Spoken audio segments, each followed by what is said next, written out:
할렐루야. 성금요일입니다. 예수님의 보혈이, 예수님의 십자가의 흔적이 주님을 신실하게 사랑하는 성도들 가운데 함께 하시기를 주의 이름으로 축복합니다. 자, 시편 80편 8절 이하입니다. 신부의 노래가 이어집니다. 오늘은 언유의 노래, 특별히 포도나무와 백향목 나무로 비유해서 이제 노래를 부르고 있는데요. 자, 3절입니다. 3절의 첫 번째 내용의 소절의 가사는 8절입니다. 다 같이 합독하십니다. 주께서 한 포도나무를 애굽에서 가져다가 민족들을 쫓아내시고 그것을 심으셨나이다. 한 포도나무를 애굽에서 가져다가 심으셨다. 이 한 포도나무가 누구를 비유할까요?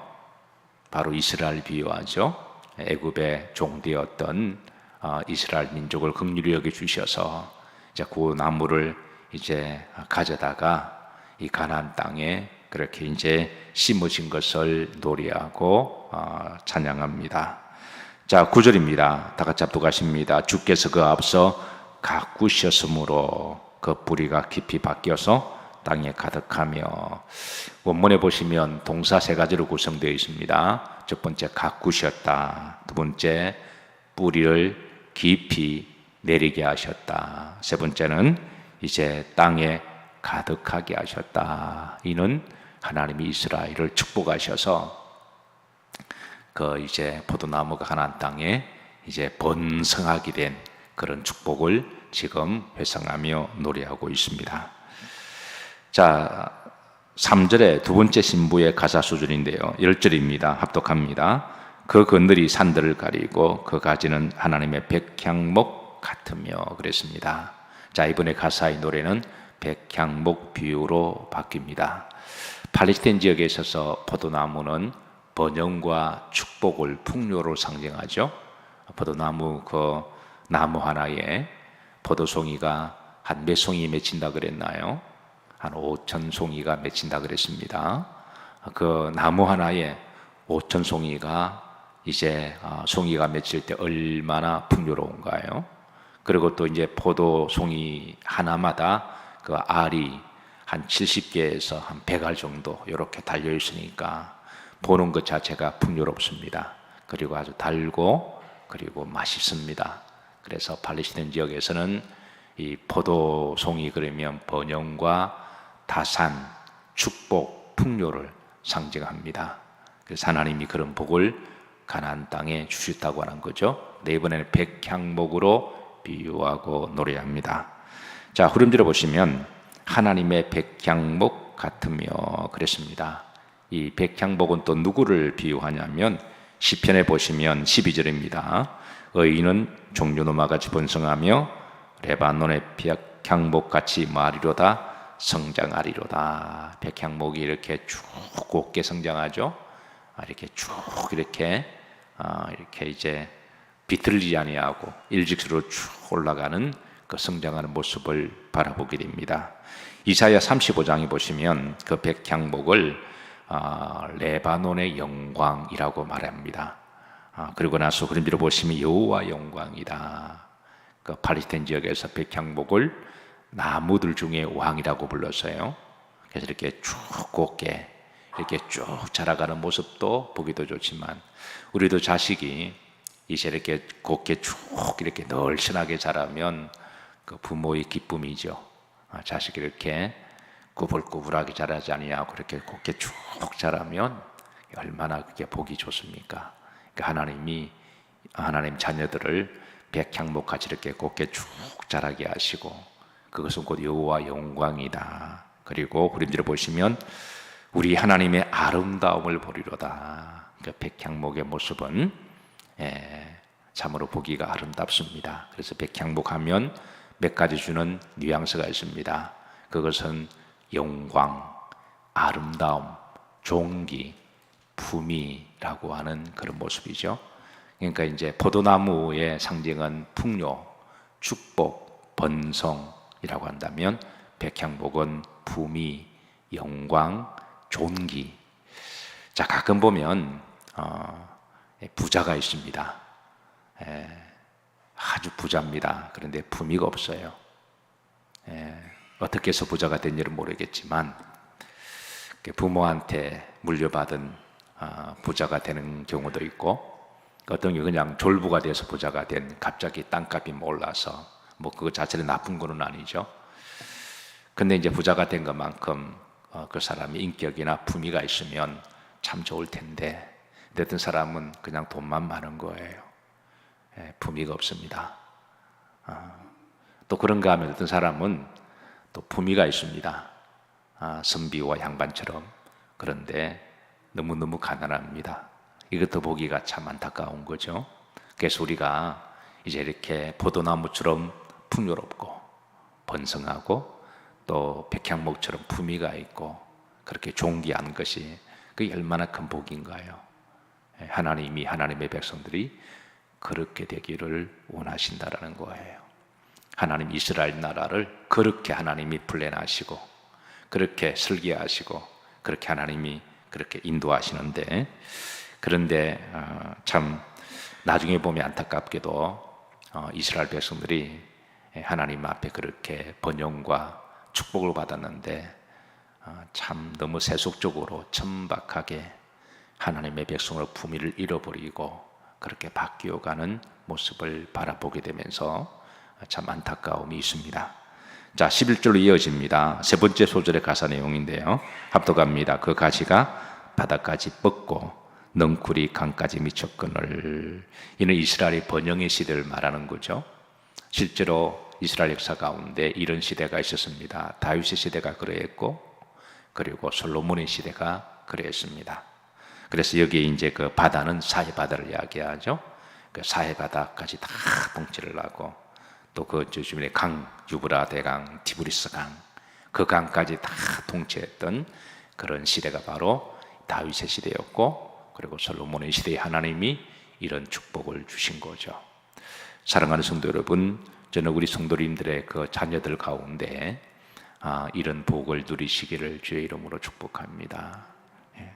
자, 12절입니다. 자, 12절 합독합니다. 주께서 어찌하여 그 담을 허시사 길을 지나가는 모든 이들이 그것을 따게 하셨나이까. 그래서 하나님께 축복을 받으면 축복을 받은 만큼의 그 사명도 있는 거죠. 하나님을 잘 믿고 그리고 주신 축복을 이제 전도의 통로가 되게 하시고 주의 이름으로 선대하고 주의 이름으로 선행하고 나누어 주고 하나님의 살아계심을 드러내는 것.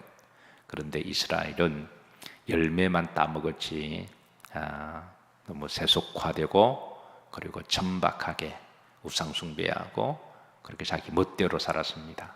그래서 하나님께서는 이제 12절 보면 그 담을 허시사 하나님이 보하셨던 포도나무 울타리를 그렇게 헐어버리게 하셨습니다. 그래서 지나가는 사람들이 그 열매를 따먹게 하죠. 하나님의 사람들이 먹어야 될 열매를 그 그릇이 안 되니까 주변 사람들이 와서 막 따먹는 거예요. 하나님께서는 우리들에게 축복을 지경을 주시고 하나님 주신 그 지경 안에서는 하나님께서는 마음껏 누리고 행복해 하길 원하세요. 그런데 그 지경을 간수하지 못하면 그 사람들이 와서 그걸 갖다가 그냥 다 따먹어 버리는 거예요. 사랑하는 성도 여러분, 하나님 주신 그 축복의 열매를 지나가는 객들이나 또 짐승들에게 빼앗기지 마시기를 주의 이름으로 축복합니다. 자, 13절입니다. 숲속에 멧돼지들이 상해하며 들짐승들이 먹나이다. 여기 멧돼지, 들짐승은 이방 나라들을 이야기해요.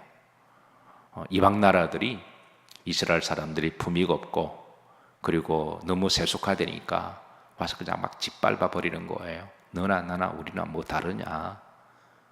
하나님의 백성들과 이방 사람들은 다르죠. 근데 이방 사람들 볼 때는 너나 나나 뭐가 다르냐. 똑같이 더럽고 세속화되고 그래서 그냥 와서 막 짓밟아 버리는 거예요. 또 하나님은 사명을 잃어버린 이스라엘 나라를 더 이상 보호하지 아니하시고 그냥 내버려 둡니다. 지멋대로 사니까. 한번 세상에 한번 쓴맛을 보라는 거죠. 세상이 얼마나 무서운지, 세상 사람들이 얼마나 짐승 같은지, 그 짐승 같은 세상 사람들, 야만적이고 포악한 사람들을 하나님이 이렇게 보호해 주셔야 하나님의 백성들이 존귀함도 받고 사랑도 받고 자기 축복도 누리고 사는데, 그런데 하나님께서는 그 사자의 그 끈을 놓아버리신 거예요. 그러니까 뭐 이방 멧돼지 같은 나라들이 이때다 싶어서 바벨론 아수르들이 와서 그냥 막 밟아버리는 거예요. 그냥 막 밟아버리는 거예요. 그러니까 얼마나 믿는 사람들이 비참하게 된 건가요? 지난주에 참 안타까운 대화를 좀 나눈 적이 있습니다. 동기 목사님 중에 한 분이에요. 그래서 학창 시절 때부터 좀 이렇게 가만히 좀 제가 본 친구 중에 한 사람인데, 부모님도 잘 만났고 뭐 여러 가지 또 얼굴도 잘생겼고 재주도 많고 머리도 똑똑한 친구였습니다. 그래서 이제 그때 보면 이제 나중에 목회를 어떻게 할까 그게 다 궁금들 하죠. 다 신학교 때 만날 때니까. 그래서 이제 그때는 다 미숙하고 배울 때니까. 그러나 주의 종으로 콜령을 받고 한실이 어떻게 하나님 앞에 귀하게 쓰임 받을까 다 각자 몸부림치면서 자기만의 또 실력을 쌓고 영성도 쌓고 훈련도 받고, 그래서 때가 되면 하나님께 쓰임 받는 거죠. 그래서 이제 40년 만입니다. 모처럼 전화가 와서 한번 좀 통화를 했는데요. 그래서 어떻게 지내시냐 그러니까 노가다를 한다 그러시더군요. 그래서 뭐 또 웬 노가다냐 그러니까 개척교회가 먹고 살기 힘드니까 노가다 뛴다 그러더라고요. 무슨 말이냐 그러니까 생활이 안 돼서 노가다 뛴다고. 그래서 쭉 자기 이야기를 하는데 들으면서 마음이 참 안타까웠습니다. 그 친구의 모습을 제가 신학교 때 본 모습은 그냥 걸렁걸렁하고 신학생이나 목회를 장난 비슷하게 생각하고 별로 그렇게 귀하게 생각지도 않고 그냥 농담 비슷하게 하던 친구여서, 목회를 나가면 좀 다 목회하면 철이 드는 거니까 목회하면서 정말 결기를 가지고 목숨 걸고 다시 거듭나고 주의 종으로 다 그렇게 이제 훈련 받아서 다 그렇게 이제 하나님께 쓰임 받는 거잖아요.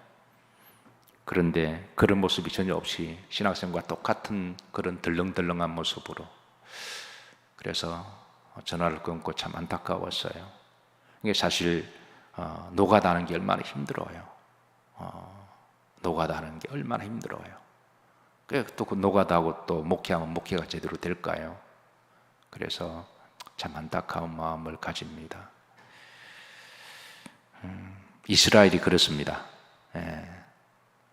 하나님 주신 그 사명을 귀하게 여기지 않고 감당하지 못하니까 그냥 이방 사람들에게 이러다가 가끔 뭐 김씨, 이씨 이렇게 막 부른다는 거예요. 물론 그 호칭 자체가 뭐 나쁜 거는 아니지만 참 마음이 아팠습니다. 이스라엘 나라가 하나님의 나라로서 죽기 살기로 믿음 생활을 안 하니까 멧돼지 이방 나라들 그냥 밟히게 내버려 두면서 너 세상 한번 쓴맛 봐라 그러시는 거죠. 성도는 성도로 있을 때 존귀합니다. 하나님이 보호하세요. 성도가 성도로 믿음을 지킬 때 하나님이 이렇게 저렇게 보호해 주십니다. 그러나 그렇지 않으면 세상 사람들이 그냥 막 밟아버리는 거죠. 자, 시인의 눈물의 기도는 이어집니다. 14절입니다. 만군의 하나님이여 구하옵나니 돌아오소서. 하늘에서 굽어보시고 이 포도나무를 돌보소서. 아무나 따가는 열매, 피와 같은 것들을 빼앗길 때 하나님께 보호해 주시기를 기도합니다. 15절입니다. 합독합니다. 주의 오른손으로 심으신 줄기요 주를 위하여 힘있게 하신 가지니이다. 하나님이 돌보시고 지키시는 나무가 아닙니까? 16절입니다. 합독합니다. 그것이 불타고 뱀을 당하며 주의 면책으로 말미암아 멸망하오니, 주의 면책으로 말미암아 하나님이 이런 거를 잠시 허용하셨다라는 거예요. 잠시 불타고 배임 당하도록. 원래는 하나님이 보호해 주시는데 웬만하면 하나님이 그냥 이걸 허용하셨다. 깨닫게 하시기 위해서. 17절입니다. 합독합니다. 주의 오른쪽에 있는 자 곧 주를 위하여 힘있게 하신 인자에게 주의 손을 얹으소서. 이 말은 일종의 이제 대제사장이 안수하는 모습이거든요. 그래서 대제사장의 성도들에게 안수 축복하듯이 하나님이여 군동의 손을 다시 머리에 얹어 주셔서 우리를 안수해 주시고 우리가 다시 새 믿음으로 새로운 마음으로 일어나게 하소서라고 하는 그런 기도를 드리고 있습니다. 그리고 신부의 4절의 가사로 이어집니다. 18절입니다. 합독합니다. 그리하시면 우리가 주에게서 물러가지 아니하오리니 우리를 소생해 가소서 우리가 주 이름을 부르리다. 다시 한번 기회 주시면 우리가 물러가지 아니하겠습니다. 이제는 세상적으로 살지 않겠다는 거죠. 이제는 뒷걸음치거나 그러지 아니하고 오직 하나님만 바라보고 목숨 걸고 그렇게 하겠습니다 라고 신부의 노래는 이어지고 있습니다. 19절입니다. 합독합니다. 만군의 하나님 여호와여 우리를 돌이켜주시고 주의 얼굴의 광채를 우리에게 비추소서 우리가 구원을 얻으리이다. 주의 얼굴을 비춰주셔서 우리가 다시 회복하게 하소서. 이게 이제 신부의 노래입니다. 그런데 하나님은 참으로 놀랍고도 좋으신 하나님이신 것은 이 신부의 노래를 받아주세요. 다시 기회를 주십니다. 그래, 한번 당해봤으니까, 한번 처절하게 깨달았으니까 이제는 돌아온다 그러니까 하나님이 그래, 내가 이제 너의 눈물을 닦아주고 너를 다시 기회를 주겠다. 하나님이 그렇게 화답하시고 기회를 주시는 하나님이세요. 우리도 때로는 철없는 신부처럼 걸을 수도 있습니다.